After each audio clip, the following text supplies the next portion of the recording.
ओम शांति। आज के बाबा के 30 तारीख के महावाक्य हैं। आज बाबा ने धारणाओं प्रति मुरली चलाई है ना। आज बाबा ने विशेष कहा है कि बच्चे अपनी धारणाओं में पक्के रहना है। माना कोई भी बात बाबा से छिपानी नहीं है, झूठ नहीं बोलना है। नहीं तो बाबा क्या कहते हैं, लास्ट में क्या होगा, उस सब कर्मों का हिसाब किताब सामने आएगा। बाबा सब कुछ दिखाएगा कि बच्चों ने क्या क्या गलतियां की, जिस कारण फिर लास्ट में सजाएं भी खानी पड़ेंगी, है ना। इसलिए बाबा कहते हैं बच्चे फिर बाबा से क्षमा नहीं मिलेगी। अब तो फिर भी चांस है कि बाबा को बता देते हैं तो बाबा फिर भी 50% बच्चों का बोझ उतार देता है ना, माफ़ी दे देते हैं। तो आज के बाबा के 30 तारीख के महावाक्य हैं। बाबा ने कहा, मीठे बच्चे, तुम्हें रूहानी पंडा बन सभी धर्म वालों को शांति धाम और सुख धाम का रास्ता बताना है। जो पंडे होते हैं उनका काम क्या होता है, तीर्थों पर सबको रास्ता बताना। बाबा कहते हैं वो तो स्थूल रूप से रास्ता बताते हैं कि यहाँ जाओ, यहाँ बैठो, यहाँ जाना है, ऐसे जाना है। लेकिन बाबा क्या कहते हैं, तुम्हें कौन सा रास्ता बताना है सबको, अपने घर वापस जाने का, सतयुग में वापस जाने का, सच्ची शांति पाने का रास्ता, है ना। तो बाबा ने कहा, मीठे बच्चे, तुम्हें रूहानी पंडा बन सभी धर्म वालों को शांति धाम और सुख धाम का रास्ता बताना है। तुम हो सच्चे पंडे, क्योंकि इस समय सब मनुष्य नर्क में फंसे पड़े हैं ना, कलयुग दुख की दुनिया में फंसे हुए हैं। तो बाबा कहते तुम उन्हें दुख की दुनिया से निकलने का रास्ता बता रहे हो, सुख धाम में जाने का रास्ता बता रहे हो। तो बाबा ने कहा, बच्चे तुम कौन हो, सच्चे पंडे हो, क्योंकि सच्चा रास्ता दिखाते हो ना। प्रश्न है, बाप की याद से किन बच्चों को पूरा बल प्राप्त होता है। बाप की याद से किन बच्चों को पूरा बल प्राप्त होता है। कौन से बच्चों को, जो श्रीमत पर चलते हैं और हाँ, जो पूरी धारणा करते हैं, है ना, जो बाबा को याद करते हैं, गलतियां नहीं करते हैं, है ना। तो बाबा कहते हैं उन्हें बाबा से पूरा बल प्राप्त होता है। उत्तर है, जो याद के साथ साथ बाबा से पूरा पूरा ऑनेस्ट भी रहते हैं। बाबा कहते हैं ऑनेस्ट भी रहना है ना, क्योंकि भगवान जब हमारे लिए इतना कुछ कर रहा है, वो कदम कदम पे हमारी मदद कर रहा है, हमें शक्तियाँ दे रहा है, गाइड कर रहा है, तो हमें भी बाबा को एक एक बात बतानी है। तो जो याद के साथ साथ बाप से पूरा पूरा ऑनेस्ट रहते हैं, कुछ भी छिपाते नहीं हैं, सच्चे बाप के साथ सच्चे रहते हैं, सच्चे बाप के साथ सच्चे रहते हैं, कोई पाप नहीं करते हैं, उन्हें ही याद से बल प्राप्त होता है। क्योंकि योग तो कर रहे हैं हम, लेकिन अगर अंदर में कुछ अवगुण है, अंदर में कोई बुरी आदत है और हम योग भी लगाते जा रहे हैं, तो वो योग से हमें शक्ति नहीं मिल पाएगी जब तक अंदर पूरा क्लियर नहीं होगा। कहते हैं ना कि अगर दूध में विष की एक बूंद भी चली जाए तो पूरा दूध ही क्या हो जाता है, विष बन जाता है। ऐसे ही हम बाबा से योग लगा रहे हैं, लेकिन अगर हमारे अंदर में बुराइयां हैं, अवगुण हैं, विष हैं, तो वो योग से हमें शक्ति नहीं मिल पाती है। तो कई बच्चे भूलें करते रहते हैं और फिर कहते हैं क्षमा करो, फिर कहते हैं बाबा गलती हो गई, क्षमा करो, चलो अच्छा ठीक है। फिर नेक्स्ट टाइम फिर कोई भूल कर देंगे, फिर कह देंगे बाबा से बाबा क्षमा करो, फिर गलती कर देंगे, फिर कहेंगे बाबा क्षमा करो। ऐसे कितनी बार होता रहेगा, है ना। इसलिए बाबा कहते हैं कि बच्चे भूलें भी करते रहते हैं और कहते हैं क्षमा करो, तो बाबा कहते हैं बच्चे क्षमा तो होती नहीं है। हर कर्म का फल तो मिलना जरूर है, हर एक कर्म का हिसाब किताब है। हम कुछ अच्छा कर्म करते हैं तो उसका भी फल मिलेगा, कुछ गलतियां करेंगे तो उसका भी फल मिलेगा। तो हर कर्म का हिसाब किताब है। गीत है, हमारे तीर्थ न्यारे हैं, हम धरती के तारे हैं ना। तो कौन से तीर्थ हैं हमारे दुनिया में? तीर्थ जाते हैं ना, बद्रीनाथ, केदारनाथ, वो तो वहाँ जाते हैं। हम बच्चे मधुबन तो स्थूल रूप से जाते ही हैं, और सूक्ष्म रूप से हाँ शांति धाम भी घूम के आ जाते हैं, है ना। सूक्ष्मतन में भी चक्कर लगा आते हैं, सतयुग में भी चक्कर लगा के आ जाते हैं, यहीं बैठे बैठे मधुबन भी घूम के आ सकते हैं, है ना। तो ये क्या है, तीर्थ है ना बच्चों के लिए। कहीं भी जा कर के सैर करके आ सकते हैं, बैठे बैठे बाबा से मिल के आ सकते हैं। ओम शांति। बच्चों ने ये गीत सुना, बच्चों के नॉलेज की पॉइंट्स देखने के लिए कि कैसे अर्थ करते हैं, तो ऐसे ऐसे गीत निकालकर फिर एक एक से अर्थ कराना चाहिए ना। बाबा देखते हैं ना कि भक्ति में गीत तो बहुत बनाए हैं, लेकिन ज्ञान के उससे इसका क्या अर्थ है, तो इसलिए बाबा बच्चों को वो पूरा क्लियर करके समझाते हैं कि बच्चे वास्तव में इसका मीनिंग क्या है, क्योंकि इन गीतों को भी करेक्ट किया जाता है ना, क्योंकि भक्ति में तो बहुत सारी बातें मनुष्य ने अपनी तरफ से मिला दी हैं। तो बाबा ने समझाया है कई ऐसे अच्छे गीत हैं कि जो कभी कोई फिक्रात में बैठा हो तो ये गीत खुशी में लाने में बहुत मदद करेंगे, है ना। बाबा के गीत सुन के देखो कितनी खुशी आ जाती है।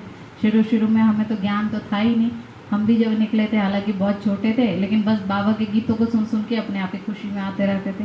जब तक ज्ञान भी नहीं था, लेकिन गीतों से ही अपने आप खींच हुई बाबा की तरफ। तो इसलिए बाबा क्या कहते हैं, बच्चे जब भी मन उदास हो, कुछ भी हो, बस बाबा के गीत चला करके उन्हें ही सुनने लग जाओ। कई बार होता है ना बच्चों का योग नहीं लग पाता, बाबा से बात नहीं कर पाते, तो गीतों से ही अपने आप ही एनर्जी आती रहेगी। तो ये बहुत काम की चीज़ है। गीत सुनने से ही झट स्मृति आ जाएगी। तुम बच्चे जानते हो ना, बरोबर हम इस धरती के लकी स्टार्स हैं। हमारे ये तीर्थ भक्ति मार्ग वालों से बिल्कुल ही न्यारे हैं। तो तुम हो पांडव सेना, उन तीर्थों पर तो होती है पंडों की सेना। हर एक ग्रुप का अलग अलग पंडा होता है जो ले जाते हैं, माना यात्रा कराते हैं, घुमाते हैं पूरे तीर्थ पर। तो उनके पास चोपड़े होते हैं, पूछते हैं किस कुल के हो, हर एक अपने कुल वालों को ही लेंगे, क्योंकि आजकल तो भक्ति मार्ग में भी क्या है, बहुत पार्शल होकर के ट्रीट करते हैं ना सबके साथ। तो वो अलग अलग कुल पूछते हैं। बाबा के घर में तो पूरा ही सब क्या है, एक ही परिवार है बाबा का। तो कितने पंडे लेकर के जाते हैं। तुम हो रूहानी पंडे, तुम्हारा नाम है पांडव सेना। बाबा कहते तुम सब बच्चे कौन हो, शिव शक्ति पांडव सेना हो। पांडवों की राजधानी नहीं है, पांडव पंडे को कहा जाता है ना। बाप भी तो बेहद का पंडा है। पंडा क्यों कहते हैं बाबा को, क्यों कहते हैं बाबा बेहद का पंडा है, ये क्यों कहा, क्योंकि बाबा भी तो हमें रास्ता दिखा रहे हैं ना। कहाँ का रास्ता, शांति धाम और सुख धाम का रास्ता। तो बाबा ने कहा बाप भी बेहद का पंडा है। गाइड को पंडा कहेंगे ना। पंडे ले जाते हैं तीर्थों पर, पुजारी लोग जानते हैं ये पंडे यात्रियों को ले आए हैं। ज्ञान मार्ग में भी तुम पंडे बनते हो। बाबा कहते तुम भी क्या करते हो, सबको सच्ची याद की यात्रा करना सिखाते हो। अब इसमें कहाँ ले जाने की बात नहीं है। बाबा कहते तुम्हें कोई पैरों से चल के बात जाने की बात भी नहीं है।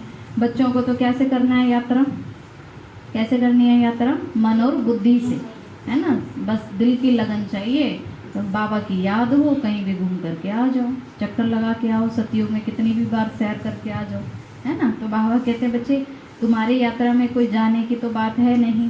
घर बैठे बैठे भी तुम किसी को भी रास्ता बता सकते हो ना। फिर जिसको बताते हो वह भी पंडा बन जाते हैं, क्योंकि ज्ञान की बातें तो इतना अच्छी होती है ना, जितना एक दूसरे को बताते हैं उतना बताने वाले का भी तो भाग्य बढ़ता जाता है ना। तो बाबा कहते हैं बच्चे तो एक दो को रास्ता बताना है ना, मन मना भव ना, यही बाबा की याद भी इसमें समाई हुई है।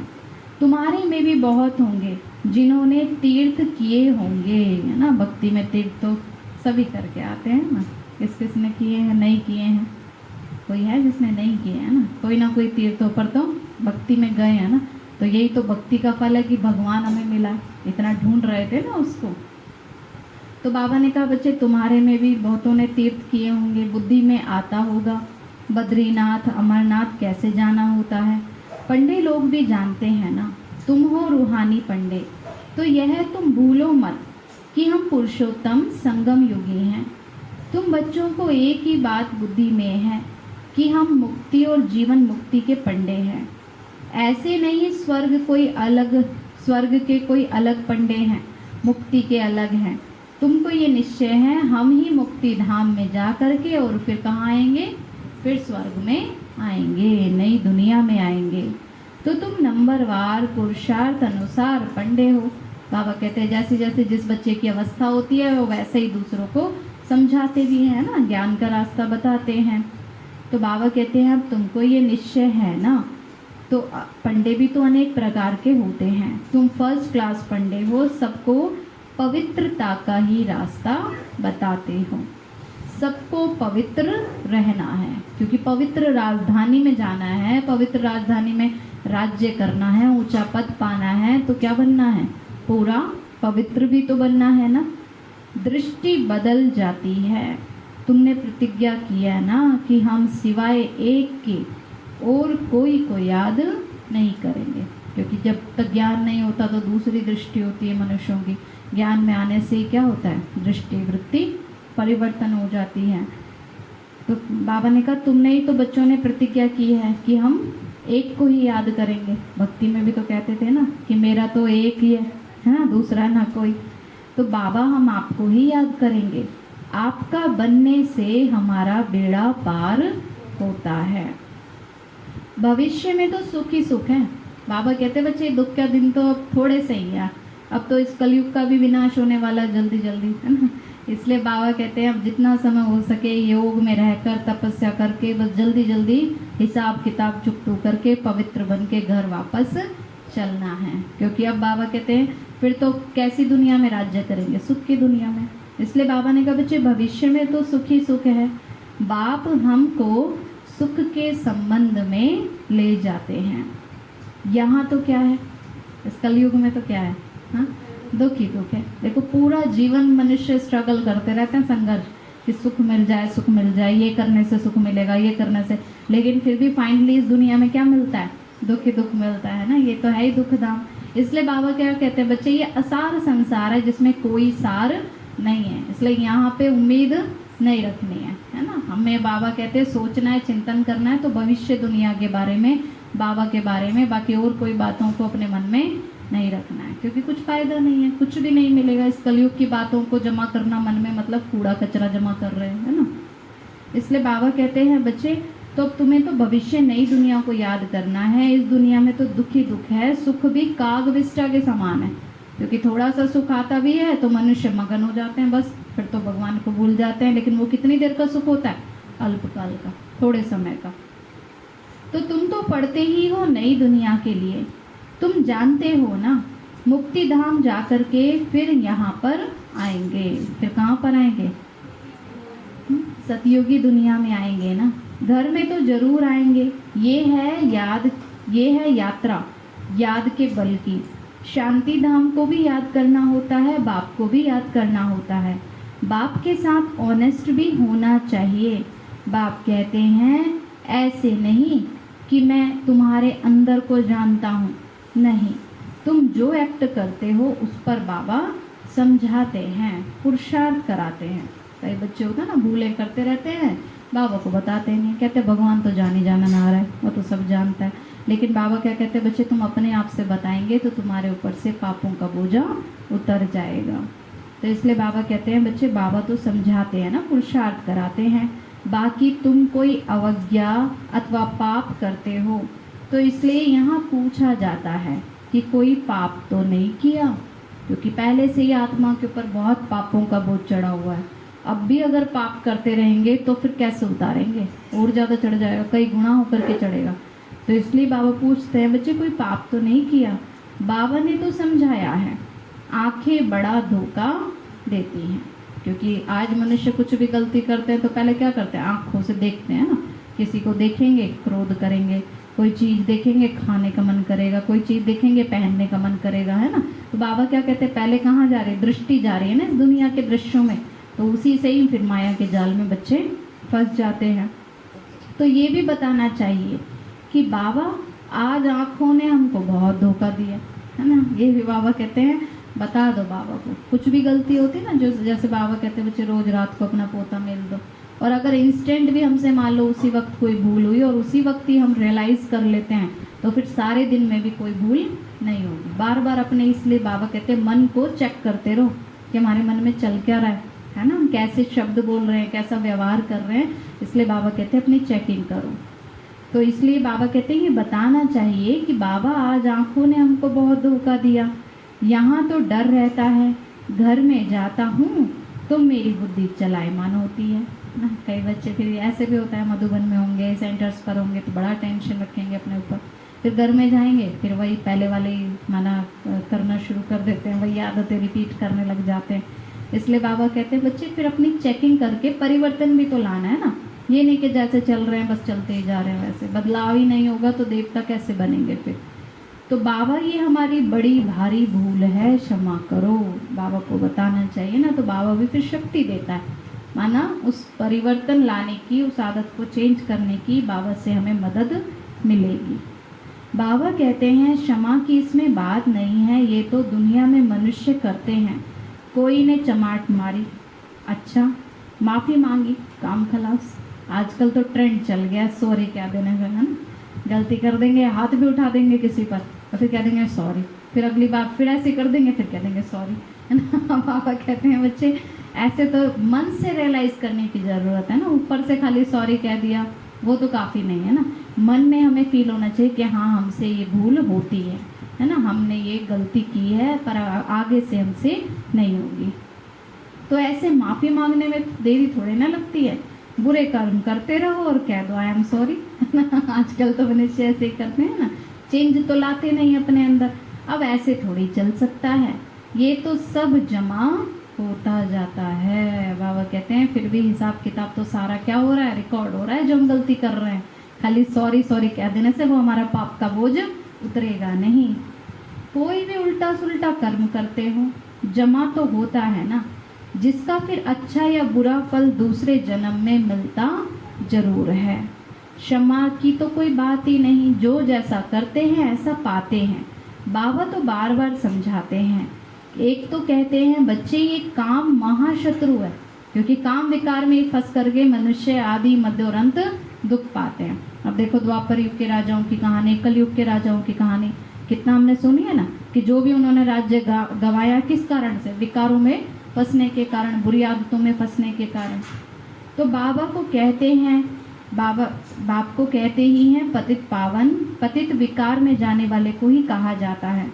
तो यहाँ बाबा समझाते हैं कि यहाँ से फिर बाहर में जाते हो और फिर तब इतनी परहेज में नहीं रह सकते हो, तो फिर इतना ऊंचा पद भी पा नहीं सकेंगे। बाबा बच्चों को इसलिए बार बार अवेयर करते रहते हैं, समझाते रहते हैं। बच्चे क्या होता है, मुरले सुनते हैं तो हाँ जी बाबा करेंगे बाबा, और फिर बाहर में जाते हैं, फिर परिवर्तन नहीं करते, वहीं के वहीं रहते हैं, मुरली की बातों को रिवाइज भी नहीं करते एक बार भी। कोई मनुष्य कोई बात कह दे उसको 3 दिन तक नहीं भूलेंगे, और मुरली की एक पॉइंट भी नहीं याद रखते, तो इसलिए फिर परिवर्तन नहीं हो पाता। तो बाबा कहते हैं बच्चे फिर तो ऊंचा पद भी नहीं पा सकेंगे।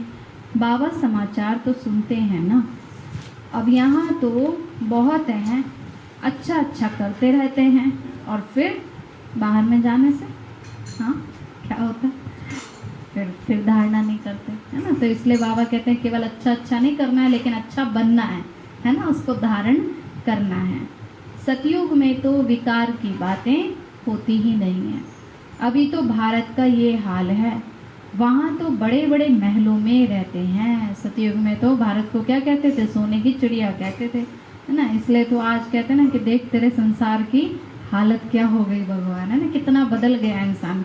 क्योंकि संसार बदला क्यों, क्योंकि इंसान बदल गए, इंसानों का व्यवहार बदल गया। पहले थोड़े ना ऐसे व्यवहार रहता था, पहले तो इतने बड़े बड़े परिवार भी आपस में कितना मिल करके रहते थे। तो इसलिए बाबा कहते हैं बच्चे सतयुग में तो ऐसी दुख की बातें होती नहीं, वहाँ तो अथाह सुख है। तो बाबा तो बच्चों से भी सब इंक्वायरी करते हैं, बाबा को समाचार तो देना है ना। बाबा इसलिए पूछते हैं बच्चे कोई भूल तो नहीं हुई, कोई गलती तो नहीं की, इसलिए बाबा पूछते रहते हैं। कोई तो फिर झूठ भी बोल देते हैं, है ना। बाबा पूछते हैं तो बस ऐसे कह देंगे हाँ बाबा हम तो ठीक चल रहे हैं, हमसे कोई गलती नहीं, और गलतियाँ करते रहेंगे, है ना।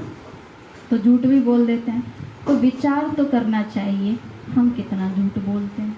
फिर बाबा कहते हैं खुद अपना मन खाता है ना, अगर कोई गलती होती है तो अपने दिल में क्या होता है, फील तो होता है ना। इसलिए बाबा कहते हैं बच्चे विचार करना चाहिए कि हम कितना झूठ बोलते हैं। इनसे तो बिल्कुल झूठ नहीं बोलना चाहिए। किनसे, भगवान से। बाबा कहते हैं बच्चे आपस में तो करते रहते हैं और भगवान से भी झूठ बोल देते हैं, है ना, तो कितना बोझ चढ़ जाएगा। बाप तो ट्रुथ बताने वाला है, बनाने वाला है ना। बाबा आकर के बच्चों को सत्य बनाते हैं, सचखंड का मालिक बनाते हैं, और वहाँ फिर झूठ होता ही नहीं है, नाम निशान भी नहीं होता। और यहाँ फिर सच का भी नाम निशान नहीं है। फर्क तो रहता है ना। बाबा कहते हैं ये है कांटों का जंगल, तो परंतु अपने को कांटा समझते थोड़े ही हैं। आजकल मनुष्य होता है ना, कांटे जैसे बन गए, कड़वे शब्द बोलते रहेंगे एक दो को, ऐसा व्यवहार करते रहेंगे, दुख देते रहेंगे, तो दुनिया कैसी बन गई है, कांटों जैसी। लेकिन हमेशा हम क्या करते हैं, दूसरे को देखते हैं, ये मेरे साथ ऐसा करता है, लेकिन कहीं ना कहीं भूल हमसे भी हो जाती है ना। तो चेकिंग तो अपनी भी हमें करनी है। तो बाबा कहते हैं बच्चे, मनुष्य अपने को कांटा समझते थोड़े ही हैं। बाप कहते हैं काम कटारी चलाना ये तो सबसे बड़ा कांटा है, इससे ही तो तुम दुखी हुए हो। तो बाबा अब तुम्हें सुख घनेरे देने आया है। तुम जानते हो बरोबर सुख घनेरे थे कब, जब सतयुग था। वो चेयर निकाल के देगा चलो। तो बाबा कहते तुम जानते हो बरोबर सुख घनेरे थे ना। तो जब सतयुग था, तो सतयुग को तो कहा ही जाता है सुख धाम, वहाँ बीमारियां आदि तो होती नहीं, हॉस्पिटल और जेल आदि भी होते नहीं। सतयुग में दुख का नाम भी नहीं है। त्रेता में तो 2 कला कम हो जाती है तो थोड़ा कुछ होता है, फिर भी हेवन तो कहा जाता है। बाप कहते हैं तुम बच्चों को अति इंद्रिय सुख में रहना चाहिए। बाबा ने कहा बच्चे पढ़ाने वाले को भी तो याद करना है। पढ़ाने वाला कौन है, शिव बाबा, जो सुप्रीम टीचर है ना, उनको भी तो याद करना है। भगवान हमारा टीचर है, टीचर को तो सब याद करते हैं ना। यहाँ रहने वाले बच्चों के लिए तो बहुत सहज है, यहाँ तो कोई बंधन है ही नहीं। बाबा कहते मधुबन में जो बच्चे रहते हैं उनके लिए तो और भी सहज है, कोई बंधन ही नहीं है, बिल्कुल ही बंधन मुक्त है। शुरू में भट्टी बनी तो बंधन मुक्त हो गए। ओना फुरना सिर्फ सर्विस का ही है कि सर्विस कैसे बढ़ाएं। बाबा तो बहुत समझाते रहते हैं।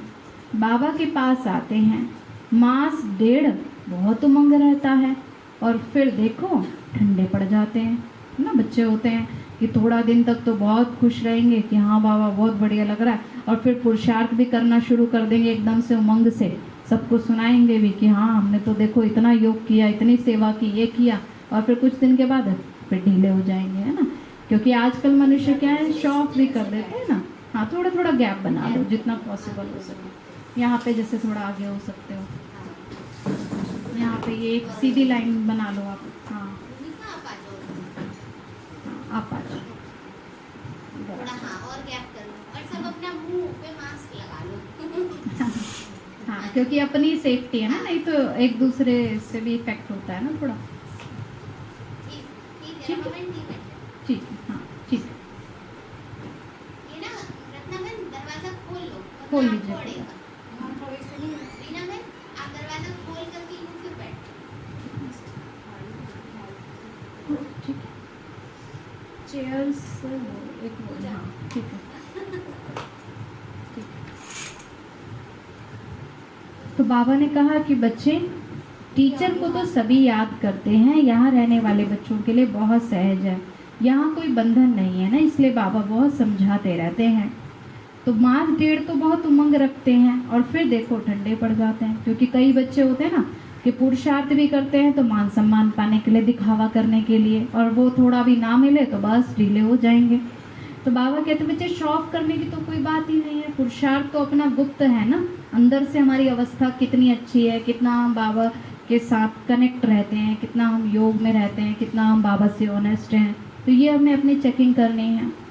तो इसलिए बाबा कहते हैं, समझते भी हैं ना कि शायद माया ने तुम पर वार किया है। माना अगर ठंडे पड़ जाते हैं इसका मतलब क्या हो गया, माया ने वार कर दिया है। आते ही नहीं फिर सेंटर्स पर, माया ऐसा बुद्धि पलट देती है जो बिल्कुल दुनिया की बातों में उलझ जाते हैं। अच्छा फिर क्या करना चाहिए, लिख करके पूछ सकते हो, क्यों नहीं आते हो। तो हम समझते हैं शायद माया ने तुम पर वार किया है, या किसके संग में फंसे हो, या कोई विकर्म किया है, गिर पड़े हो ना।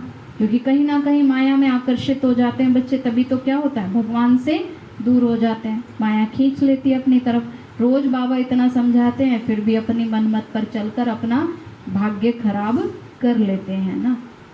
तो फिर भी उठाना तो चाहिए। फिर भी बाबा कहता है बच्चे तुम्हें छोड़ना तो नहीं है ना, बच्चे हैं, तो इसलिए बार बार क्या करना है, उठाना भी है। कभी ना कभी होता है कि बच्चे जाग भी जाते हैं, रियलाइज कर लेते हैं ना। तो पुरुषार्थ करना चाहिए, दिल लेनी होती है।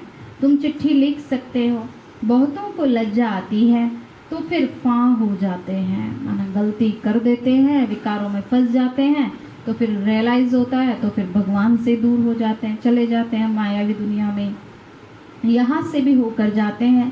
फिर समाचार आता है कि घर में बैठ गया, कहता है मेरी दिल हट गई है, कोई चिट्ठी भी नहीं लिखते ना। ऐसे माया की तरफ हो जाते हैं जो भगवान को कोई चिट्ठी भी नहीं लिखते, खबर भी नहीं देते।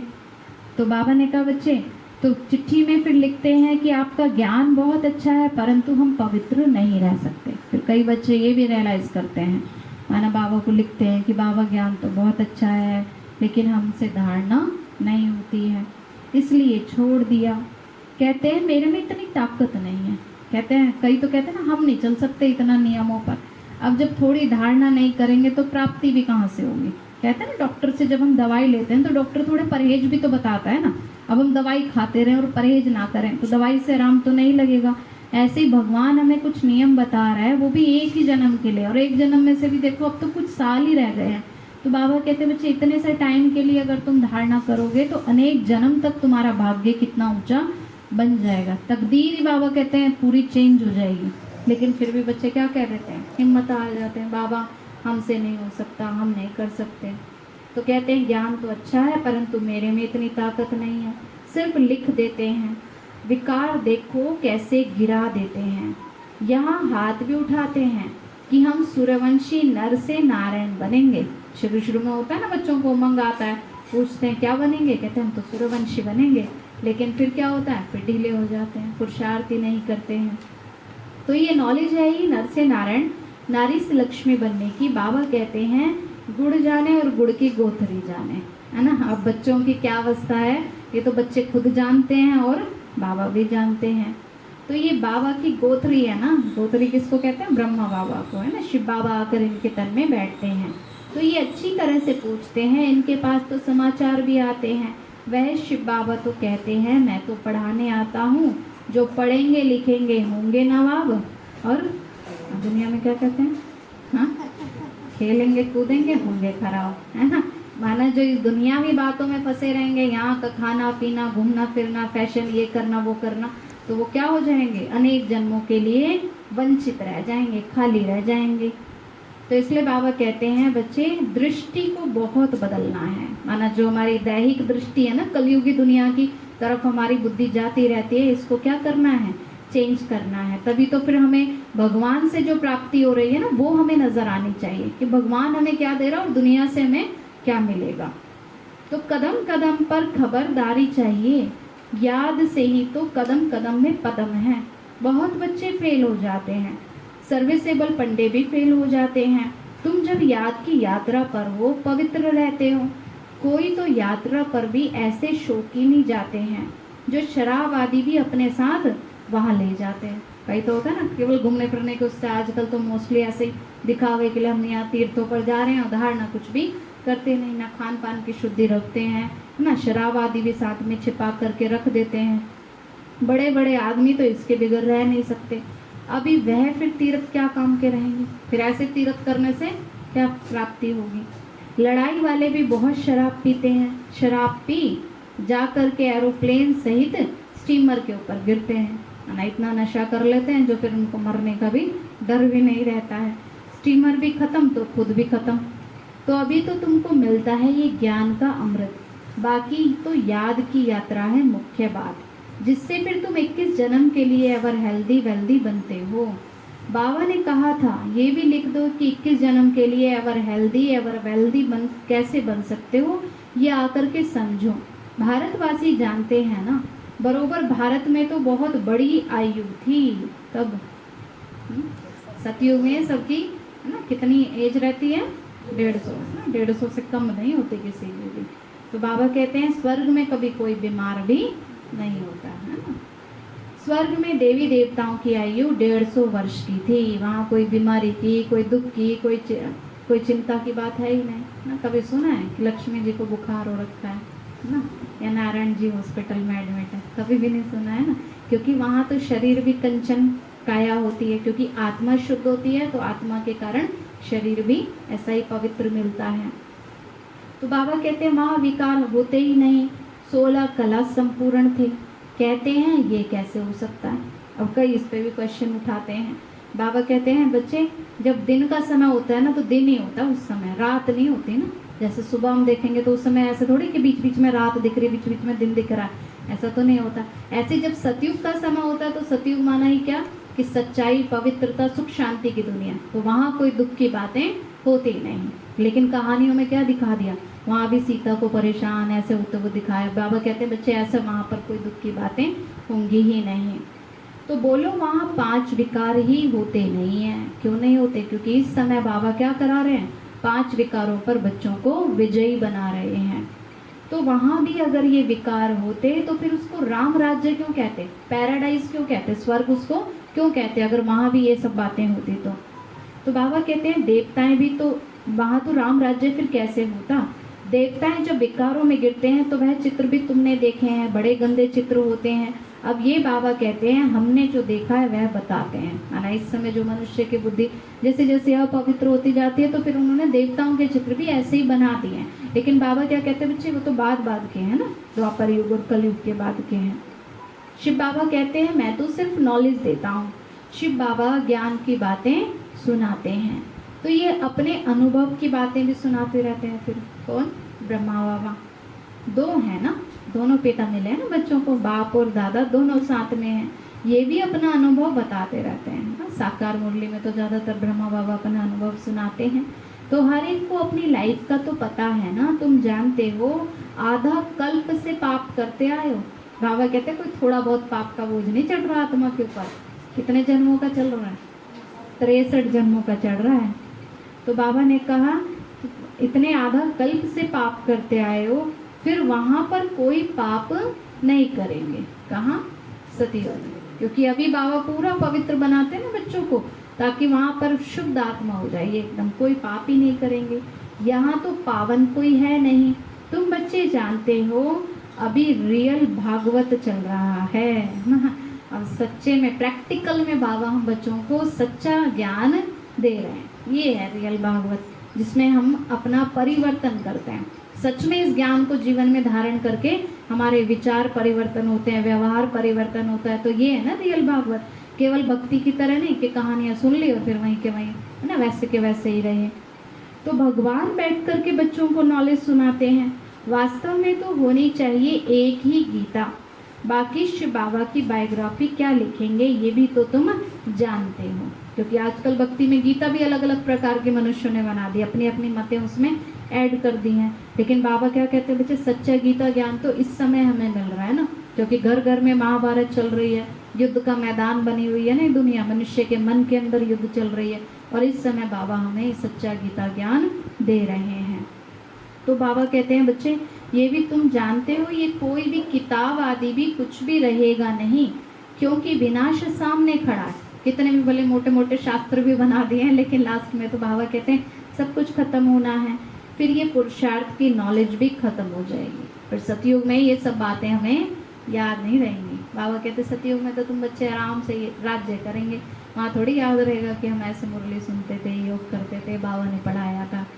तो फिर बाबा ने कहा बच्चे विनाश तो सामने खड़ा है, अब फिर से तुम्हारी प्रारब्ध शुरू होने वाली है। माना सतयुग आएगा और फिर से बच्चे क्या करेंगे, राज्य करेंगे। तो जैसे ड्रामा में जो पार्ट हुआ ना, रील फिरती जाती तो फिर से नए सिरे प्रारब्ध शुरू होगी। जैसे घड़ी में होता है ना 12 बजते हैं, फिर 12 बजते हैं, फिर ऐसे चक्र फिरता रहता है।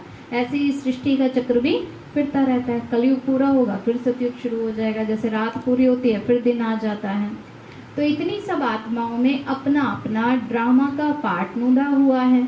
अब ये बातें समझने वाले समझे ना, जिनकी बुद्धि बिल्कुल प्योर होती है। माना व्यर्थ बातें ना हो तभी तो ज्ञान अंदर में बैठेगा ना, जब बुद्धि को एकदम साफ स्वच्छ रखेंगे। अब ये है बेहद का नाटक। तुम कहेंगे हम तुमको बेहद के नाटक के आदि मध्य और अंत का राज समझाते हैं। वह है निराकारी दुनिया और ये है साकारी दुनिया। बाबा कहते मनुष्यों को ऐसे बताना चाहिए कि कैसे शिव बाबा हमें सारा राज समझाते हैं। तो हम तुमको सारा राज समझाते हैं ना। तो ये चक्र कैसे फिरता है, जिसको तुम समझाएंगे उनको बड़ा मजा आएगा। क्योंकि सृष्टि चक्र का जो चित्र है उसमें तो सारा समय का पूरा ज्ञान है ना, कि किस तरह से समय बदलता है, कैसे युग परिवर्तन हो जाते हैं, कैसे धरती पर धर्म बढ़ते जाते हैं, कैसे कैसे हम जन्म लेते जाते हैं, पूरा क्लैरिफिकेशन मिल जाता है ना उस चित्र से। तो फिर जो भी कोई समझेगा उनको बहुत अच्छे से समझ मिल जाएगी। ऐसे मत समझो कोई सुनता नहीं है, प्रजा तो बहुत बननी है ना। अब जैसे प्रदर्शनी भी होती है, हजारों आ जाते हैं, एक दिन पूरे दिन भी लगाओ तो वो सब किस में आएंगे, प्रजा में तो आएंगे ना। कोई कोई उनमें से पक्के होके भी निकलते हैं, 2-4 तो ऐसे होते हैं जो पक्के चलते हैं, तो वो राजा बनने का भी पुरुषार्थ करते हैं। हार्ट फेल नहीं होना है सर्विस में। कई बच्चे होते हैं ना, सेवा करते हैं, कहते बाबा कोई निकला नहीं, हमने इतना समझाया ना, लेकिन बाबा कहते तुमने बीज तो डाल दिया ना, टाइम आएगा तो फल अपने आप आ जाएगा। तो तुम समझाते रहो। व्यापारियों के पास ग्राहक तो बहुत आते हैं, आओ हम तुमको बेहद का सौदा दें। भारत में इन देवताओं का राज्य था ना, फिर कहाँ गया? कहते थे ना कि देवी देवता धरती पर राज्य करते थे, उनके सोने के महल हुआ करते थे, कहाँ चला गया? बाबा कहते हैं धीरे धीरे क्या हुआ, जन्म लेते लेते वही नीचे आते गए, विकारों में फंसते गए और खाली होते गए, है ना। वही भारत जो इतना धनवान था, युग बदलते बदलते आज क्या केवल रह गए, केवल कुछ कुछ निशानियां रह गई हैं देवी देवताओं की। तो ऐसे कैसे 84 जन्म लिए ना, तो हम तुमको ये समझाते हैं, माना मनुष्यों को ये बताना चाहिए कि कैसे कैसे हमने 84 जन्म लिए, ये सारा राज हम तुमको समझाते हैं। तो अभी ये तुम्हारा अंतिम जन्म है, भविष्य के लिए अब तुम अभी कमाई करो ना। बाबा समझाते हैं बच्चे तुम ऐसे ऐसे सेवा करो, तुम्हारे ग्राहक ये बातें सुन करके ही बहुत खुश होंगे, तुमको भी माथा टेकेंगे। जैसे कोई बिजनेसमैन भी होते हैं तो उनको भी बाबा कहते हैं कोई भी दुकान पर आए, कहीं भी आए, उनको भी समझा देना चाहिए, शुक्रिया भी मानेंगे। व्यापारी लोग तो और भी जास्ती सेवा कर सकते हैं, क्योंकि कई से कांटेक्ट होता है ना, तो जितनों से सारा दिन में मिलते हैं तो थोड़ा बहुत बाबा की बातें बता ही देनी चाहिए, चांस देख करके, ज़बरदस्ती नहीं करना कोई, है ना। बाबा कहते हैं देख करके कि आत्मा कैसी है ना, इच्छुक है, उनको ज़रूरत है, तो थोड़ा बहुत। और वैसे भी देखो जब हम ज्ञान में आते हैं तो हमारे व्यवहार से, हमारे बात करने के तरीके से सबको अपने आप ही पता चलने लगता है कि हाँ ये तो कुछ डिफरेंट हो गए हैं ना, तो अपने आप ही पूछते भी हैं कई। तो इसलिए बाबा ने कहा बच्चे तुम ऐसे बहुत सेवा कर सकते हो। व्यापारी लोग तो धर्माओं भी निकालते हैं, माना एक हिस्सा भगवान के नाम का भी, दान के नाम करने के लिए भी निकालते हैं। अब तुम तो बड़े धर्मात्मा बनते हो, बाप आकर के तुम्हारी झोली भर देते हैं अविनाशी ज्ञान रत्नों से। बाबा कहते हैं ये जो तुम कमाई कर रहे हो ये अनेक जन्म तुम्हारे साथ में चलेगी, क्योंकि ये अविनाशी ज्ञान के रत्न हैं। अनेक प्रकार की बाबा तो राय देते हैं ना, बच्चे ऐसे ऐसे करो, पैगाम देते रहो, थको मत, बहुतों का कल्याण करने लग जाओ। कहते ना जितनी सेवा उतनी मेवा, सेवा करेंगे तो हमारा भाग्य भी बढ़ता जाएगा। तो ठंडे मत बनो ना। कई बच्चे होते हैं ना, जरा सा कुछ डाउनफॉल होता है, कुछ सिचुएशन आ जाती है, हिम्मत हार जाते हैं, बाबा हम तो ज्ञान में चल रहे थे तब भी ऐसा हो गया, बाबा ऐसी परिस्थिति क्यों आ गई हमारे सामने। बाबा कहते हैं नहीं बच्चे, हिम्मत नहीं हारने, जब उस पर निश्चय होता है तो वो एक बार नहीं 100 बार भी हमारी मदद करेगा, लेकिन हमें उसका हाथ नहीं छोड़ना है ना, पक्के होकर चलना है। तो बाबा कहते हैं बच्चे ठंडे मत बनो, अपनी दृष्टि को भी ठीक रखो, क्रोध भी नहीं करना है, युक्ति से चलना है। बाप तो अनेक प्रकार की युक्तियां समझाते रहते हैं, दुकानदारों के लिए तो बहुत सहज है, वह भी सौदा ये भी सौदा। बाबा कहते हैं कोई आए दुकान पर तो उन्हें सामान भी दो, साथ साथ बाबा की 1-2 बातें भी बता दो, है ना, डबल सेवा होती रहेगी। तो कहेंगे ये तो बहुत अच्छा सौदा है, तो झट ग्राहक भी जम जाएंगे। होता है ना कईयों को देख करके कि हाँ ये तो बहुत अच्छे से बात भी करते हैं, तो ग्राहक भी उनके बढ़ते जाते हैं। कहेंगे ऐसा सौदा देने वाले महापुरुष को तो बहुत मदद करनी चाहिए। तो बोलना है, बोलो कि ये तुम्हारा अंतिम जन्म है, तुम फिर मनुष्य से देवता बन सकते हो, क्योंकि ये चांस एक ही बार मिल रहा है, केवल इसी संगम युग पर ही। जब भगवान हमें देवता बनाने के लिए रोज रोज कितनी ऊंची पढ़ाई, हाईएस्ट नॉलेज हमें दे रहे हैं, फिर दोबारा किसी जन्म में थोड़ी भगवान का साथ मिलेगा। ये इसी समय हम जितना चाहे जमा कर सकते हैं, जितना चाहे वरदान, शक्तियाँ, ज्ञान, गुण अपने अंदर जमा कर सकते हैं। फिर तो हर जन्म में क्या है, खाली होना है, खर्चे करना है, फिर बीच में शिव बाबा से मिलना थोड़ी होगा। ये संगम युग है, जबकि आत्मा परमात्मा धरती पर मिलते हैं। तो बाबा कहते हैं बच्चे, ये तुम्हारा अंतिम जन्म है, फिर तुम मनुष्य से देवता बन सकते हो। अब जो जितना करेगा उतना पाएंगे। तो अपनी जांच करो कि हमारी दृष्टि ने बुरा काम तो नहीं किया ना। देवी देवताओं की दृष्टि कैसे दिखाते हैं, कैसी दृष्टि होती है हा? कैसी होती है? चेहरा खुश दिखाते हैं, है ना, और दृष्टि शुद्ध होती है, शीतल दृष्टि, पवित्र दृष्टि। तो बाबा कहते यही चेक करना है ना। कईयों की दृष्टि से ही नजर आ जाता है ना, जैसे गुस्सा होता है आंखों में दिखाई देता है ना, नेगेटिव दृष्टि होती है वो ही नजर आती है।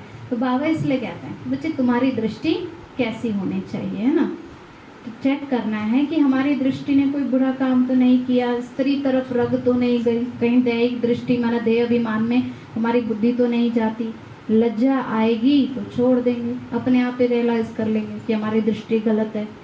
विश्व का मालिक बनना है, कम बात है क्या।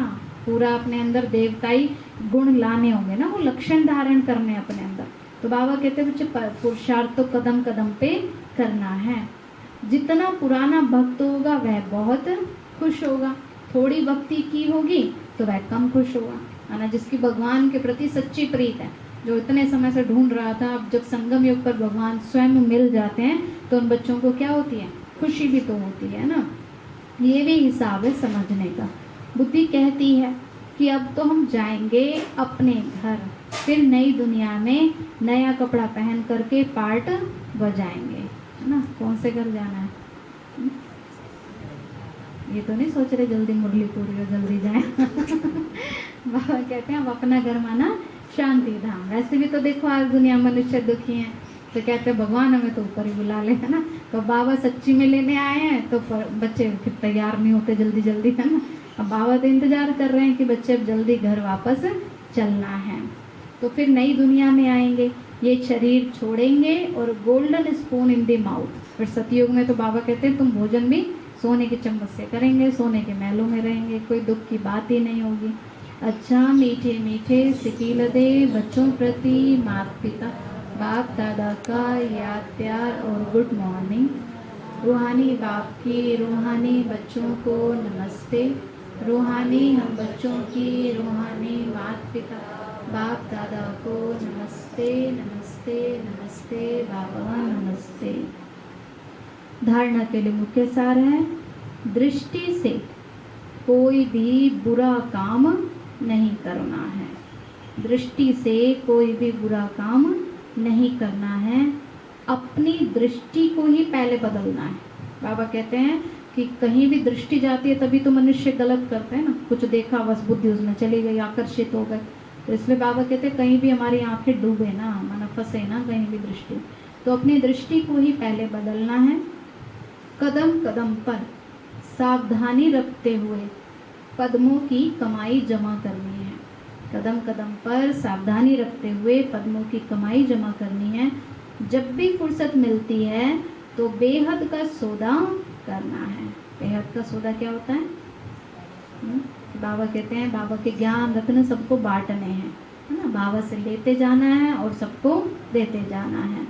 सर्विस में दिल शिकस्त नहीं होना है, सबको बाप का पैगाम देना है, थकना नहीं है। बाबा कहते हैं एक जन्म अथक होकर राज्य करेंगे, है ना। अथक होकर के स्वर्ग को शार्ट करेंगे तो सतयुग में आराम से राज्य करेंगे। वरदान बाबा ने दिया, स्नेह की गोद में आंतरिक सुख व सर्व शक्तियों का अनुभव करने वाले। स्नेह की गोद में आंतरिक सुख व सर्व शक्तियों का अनुभव करने वाले यथार्थ पुरुषार्थी भव।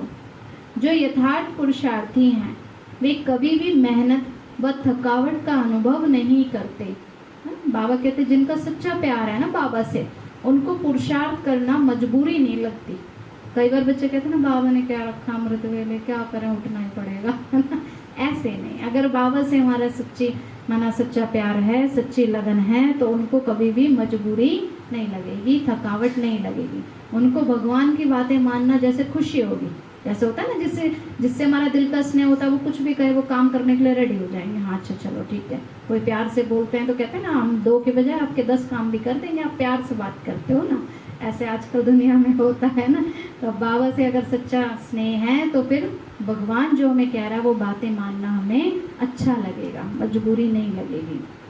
तो जो यथार्थ पुरुषार्थी हैं वो कभी भी मेहनत व थकावट का अनुभव नहीं करते, सदा मोहब्बत में मस्त रहते हैं। वे संकल्प से भी सरेंडर होने के कारण अनुभव करते हैं कि हमें बाप दादा चला रहे हैं। उन बच्चों के अंदर जरा भी मैपन नहीं आएगा ना। वो सोचेंगे कार्य कर रहे हैं तो बाबा चला रहे हैं, बाबा कार्य करा रहे हैं, बाबा शक्ति दे रहे हैं, बाबा मेरी मदद कर रहे हैं, बाबा मेरे साथ है। और सच में फिर उन्हें मिलती भी है शक्ति, है ना। अगर ये सोचते हैं मैंने किया, मैंने कर रहा हूँ, मेरे बिना नहीं होता, तो फिर मैं करके अकेले हो जाते हैं, है ना। तो इसलिए बाबा कहते हैं जो बच्चे सच्ची बाबा से मोहब्बत में मग्न रहते हैं, खोए रहते हैं, तो उन्हें कोई भी कार्य करने में भी थकावट नहीं होगी। तो मेहनत के पांव से नहीं लेकिन स्नेह की गोदी में चल रहे हैं। उन बच्चों को ऐसा अनुभव होगा कि हम कहाँ बैठे हैं, बाबा की स्नेह की गोदी में। स्नेह की गोद में सर्व प्राप्तियों की अनुभूति होने के कारण वह चलते नहीं लेकिन सदा खुशी में, आंतरिक सुख में, सर्व शक्तियों के अनुभव में उड़ते रहते हैं। क्योंकि भगवान से जो हमें मिल रहा है वो किसी इंसान से नहीं मिल सकता। इतनी शांति, इतनी शक्ति, इतने वरदान, इतना ज्ञान, है ना, ये इतनी खुशी भगवान से मिल सकती है। तो जो बच्चे इसमें मग्न रहते हैं फिर उन्हें बाबा ने कहा दुनिया की बातें अपनी तरफ खींचती नहीं है और उन्हें कोई भी पुरुषार्थ करने में, सेवा करने में थकावट अनुभव नहीं होगी। स्लोगन बाबा ने दिया, निश्चय रूपी फाउंडेशन पक्का है तो श्रेष्ठ जीवन का अनुभव स्वतः ही होता है। जिनका निश्चय पक्का है, अगर निश्चय नहीं होता तो हर बात में क्यों क्या इसमें फंसे रहेंगे। जिनका निश्चय है कि भगवान मेरे साथ है तो उनका बाबा कहते हैं कभी भी फाउंडेशन हिलेगा भी नहीं और वो हमेशा खुशी में रह करके पुरुषार्थ करेंगे, आगे बढ़ेंगे। तो क्या पक्का रखना है, निश्चय का फाउंडेशन पक्का रखना है। ये नहीं पता नहीं बाबा है या नहीं। कई बच्चों को तो यही डाउट रहता है। अगर ये डाउट रहता है तो उनका योग भी नहीं लगेगा, पुरुषार्थ भी नहीं कर पाएंगे। तो इसलिए क्या चाहिए, पक्का निश्चय चाहिए।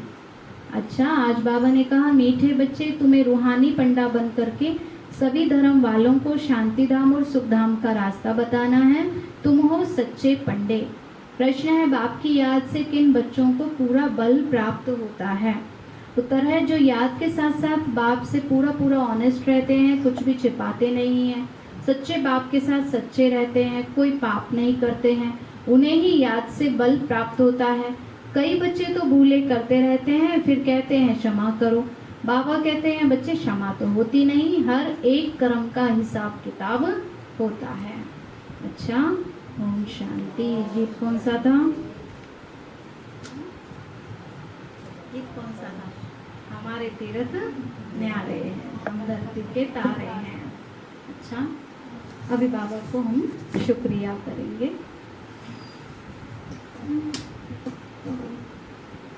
मीठे बाबा, आपने हमें सब कुछ दिया, आपका पदम गुणम्बार शुक्रिया। प्यारे बाबा, आप हमें ज्ञान, गुण, शक्तियों, वरदानों और सद्बुद्धि से भरपूर करते हो। आपका बार बार शुक्रिया। मीठे बाबा, आपने मुझ आत्मा को, इस सेवा स्थान को निर्विघ्न बनाया। आपका बार बार शुक्रिया। प्रकृति के पांचों तत्वों का भी शुक्रिया। साइंस के साधनों का भी शुक्रिया। लौकिक अलौकिक परिवार का भी शुक्रिया। हे तन, तुम्हारा भी शुक्रिया। विश्व की सर्वात्माओं का और ब्रह्मांड की सारी शक्तियों का सब प्रकार का सहयोग देने के लिए शुक्रिया। मीठे बाबा, मुझ आत्मा ने जाने अनजाने में जिन भी आत्माओं को मनसा वाचा कर्मणा दुख दिया है, मैं उन सभी से क्षमा चाहती हूँ, मुझे क्षमादान दिलाओ। और जिन भी आत्माओं ने मुझे दुख दिया है, विघ्न रूप बने हैं, मैं उन सभी को दिल से क्षमा करती हूँ। सबका कल्याण हो, सबको सुख शांति सद्बुद्धि मिले और बाबा के सेंटर्स की सेवाएं खूब बढ़ती जाएं। बाबा से सारी शक्तियाँ मुझ आत्मा में समा रही हैं, पूरे शरीर में फैल रही हैं, पूरे घर में फैलती जा रही हैं, पूरे देश पूरे विश्व में फैल रही हैं और सब प्रकार के वायरस नष्ट होते जा रहे हैं। मैं आत्मा परम धाम में चमकती हुई मणि हूँ। सतयुग में पावन देवताई शरीर में हूँ। मैं अष्टभुजाधारी देवी दुर्गा हूँ। विघ्न विनाशक गणेश हूँ। मैं बाबा की छत्र छाया में पलने वाली सर्वश्रेष्ठ ब्राह्मण आत्मा हूँ। मैं फरिश्ता हूँ। अच्छा, ओम शांति। तो ये 5 स्वरूप का अभ्यास हम सारे दिन में बार बार करते रहेंगे। ओम शांति।